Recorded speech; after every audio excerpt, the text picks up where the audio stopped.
In this video, we'll go through the channel settings page a little more in depth.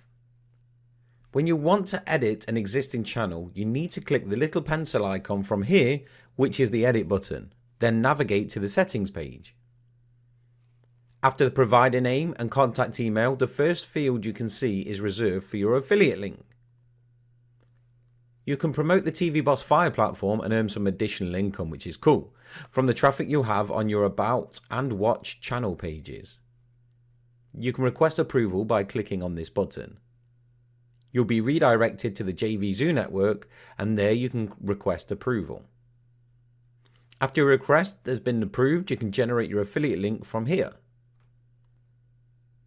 Click copy and paste it inside the affiliate link field inside your TV Boss Fire settings. By default, all the channels built with TV Boss Fire, we've enabled the listings of the About and Watch channel page, and of course, we've also enabled that the channel should be shareable across the internet. If you don't want to use these settings, you'll need to uncheck them, but why would you? Free traffic is good. When your About and Watch channel pages are enabled, you'll see that this tab is active.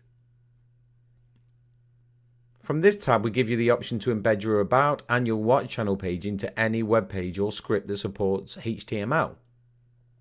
All you need to do is copy the iframe code from here and paste it into the HTML source code of your website. From the next tab, you can select the design of your website. For now, we have 2 designs available, with more to come soon. That's all for this video. See you in the next.